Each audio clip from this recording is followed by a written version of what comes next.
Hi everyone, this is Aaron Harding with Backwoods Guitar. In this series of instructional videos, I'm going to show you my methodology for playing guitar.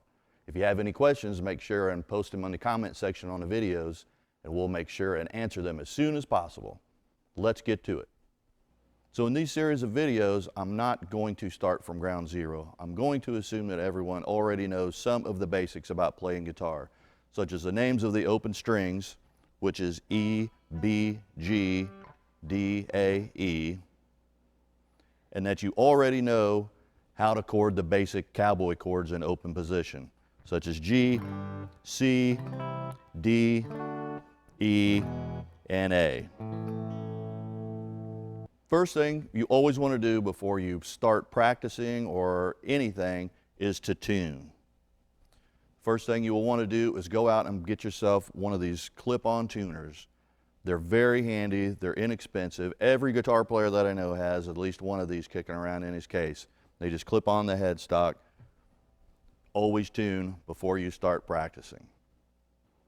Another important thing about playing guitar is posture. Not only to have good back posture, sitting up straight, but also left hand and arm posture. If you hold your arm out just naturally like so, you'll notice that it goes straight and it naturally kinks at your wrist. That is a good left arm posture. And you think about in your left hand holding a pop can in this position. You want to take this natural position and apply that to the neck of your guitar. Don't ever get in the habit of kinking this wrist real bad like this, because what that will do is that pinches and restricts the tendons and the muscles in your hand, and it does not let your fingers move as quickly as they should. In some of the other videos, I'm going to go into a little bit of music theory just because it will help you understand why you're doing some of the things I'm going to show you later on. But right now, the most important thing is the way that I think about whenever I'm playing is when it comes to bar chords. And the way I think about it in my world, there's 3 different types of bar chords, and I give them each a number. This is the first form bar chord. This chord roots off of the 6th string on this note. Second form bar chord is this. It roots off of the 5th string here. The third form bar chord looks a lot like an open D chord. It will be this. It also roots off of the 5th string here. So whenever I go about trying to learn a chord or what key a song is in, I listen to the bass note. I pick out what that bass note is. I find it either on the 6th string or the 5th string. So if that is the bass note that is being played, I know that I am going to play a first form bar chord because that form roots off of that string here. In this case, it would be an A.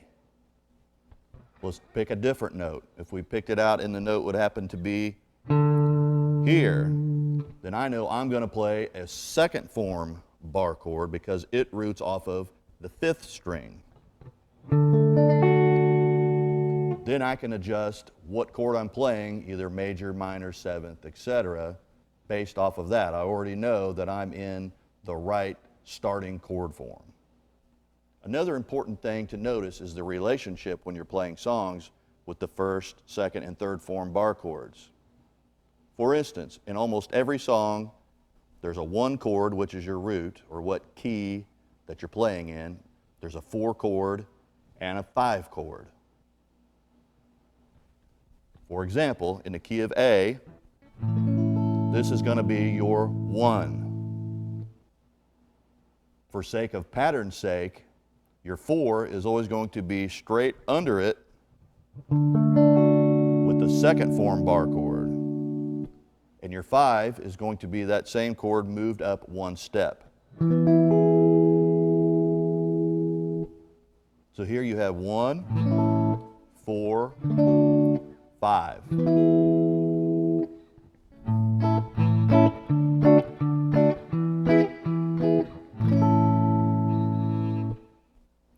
also true opposite. What if your one chord, or what key you're playing in, starts with the second form bar chord like this? For sake of pattern's sake, this is 1. 4 is going to be the first form bar chord here. 5 is going to be one whole step up from that, which would be here. And your 1 is right underneath of this. So this would be 1, 4, 5. Back to 1. And you'll notice we haven't used the third form bar chord a whole lot yet. You really don't use, me personally, I really don't use that third form bar chord in itself until you start getting into soloing, and we'll get into that in another video. Another thing I do want to show you is the relationship of how these chords play into each other. For example, especially the second and third form bar chords. Now just watch where they play out. See, this is D, for instance, like we looked at earlier. This is a second form D chord. It roots here off of the 5th string. We can also play a bar chord D in the third form bar chord, rooting here.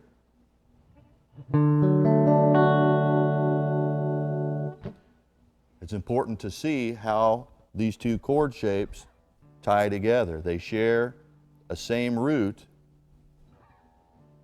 but you can get two different places. This will come in handy in later lessons. So there we have the very basics about starting to play guitar. Most importantly, practice, practice, practice. Learning guitar is muscle memory. Lots and lots of muscle memory. Over and over and over. It's getting the right hand to work with the left hand, and also getting the fingers to do what your brain is telling them to do. The more you practice, the faster you'll get it, I promise. And most importantly, we all do it to have fun. Now that we've got the basics out of the way, check out my other videos and find some cool licks that you like and pick those up and add those to your arsenal. And as always, if you have any questions, make sure and put them in the comments below, and I'll answer them as soon as I can.